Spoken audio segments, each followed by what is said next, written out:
Now, James, speaking of the left and the influence of money and politics, one thing a lot of people don't realize is that Planned Parenthood is the biggest provider of hormones, like sort of for gender affirmation treatment in the United States. Planned Parenthood is just usually associated with abortion.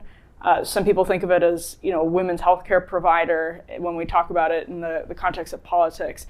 But what it looks like is Planned Parenthood is now being hit with a malpractice lawsuit for their provision of these hormones. Tell us more about this story that developed this week, James. So most people probably know Planned Parenthood as the largest single provider of the likes of abortion, contraception, sex education in the US. But since 2015, it's also been the leading provider of gender transition hormones for young adults. So in 2023 alone, 40,000 patients went to Planned Parenthood for gender care.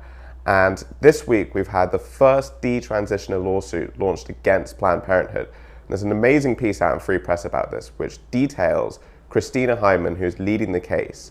Now, Hinman herself started the transition after a 30-minute consultation with Planned Parenthood, but she's now saying she regrets everything. I just looked in the mirror and saw just how flat my chest was and how my rib cage stuck out now. It was really horrible. And I stopped at that point and again tried to kind of suppress it. I went out and I just broke down when I got home. I just felt so much regret. So what's interesting is at the same time we had this boxing furore going on in Paris about the presence of two intersex boxers who, by the way, are now competing for gold medals in their respective weight categories. We also seem to be seeing something of a reckoning going on in the US. But I just want to unwind a bit and explore exactly why Hineman was drawn to this project in the first place. She basically details all the way in which the whole project of gender identity was this kind of punk rock thing, she says. She said, rather than sex and drugs and rock and roll, it was just drugs and surgery. It's a medicalized version of normal teen rebellion, and I got completely sucked into that. It's sex, drugs, and rock and roll for the risk-averse Zoomer generation, is essentially, and it is tragic to hear the stories. I mean, this story is gripping, but I've talked to parents of kids who have fallen into this, and it's striking how so much of it develops in these sort of sad spaces on the internet. A lot of people will talk about what Tumblr was promoting to them. A lot of people will talk about, getting into, this is one parent I talked to, getting into, their kid was getting into anime and the sort of forums online, and that turned out to be a gateway. Just trying to find friends online, trying to enjoy art online as someone who liked to draw.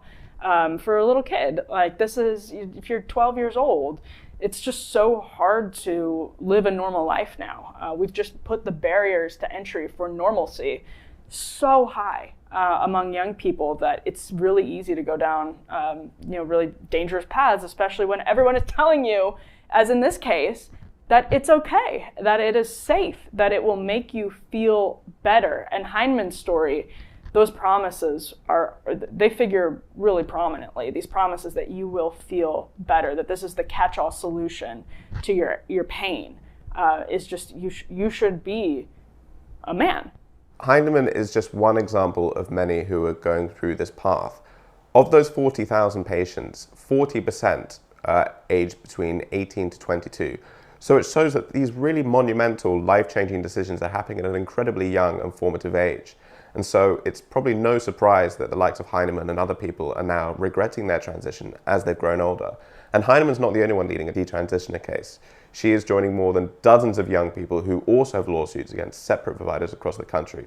So there does seem to be a bit of an unraveling here. Yeah, you're an adult if you're between the ages of 18 and 22, but I would also add that your brain is not fully formed until you're roughly 24. So it's just the thought of people doing this with so little, like the example in Hineman's case is really good. She basically had a 30-minute consultation. It's been so easy for so long. And I know we've talked about this before, James, but I don't think other generations will experience this, but it is irreversible for the generation that did. No question about it. Well, if you enjoyed this clip, please make sure to subscribe to the Undercurrents YouTube channel. Subscribe wherever you get your podcasts. Give us a like, give us a comment. It helps so much. And for premium access, make sure to subscribe at undercurrents.tv. Thanks so much.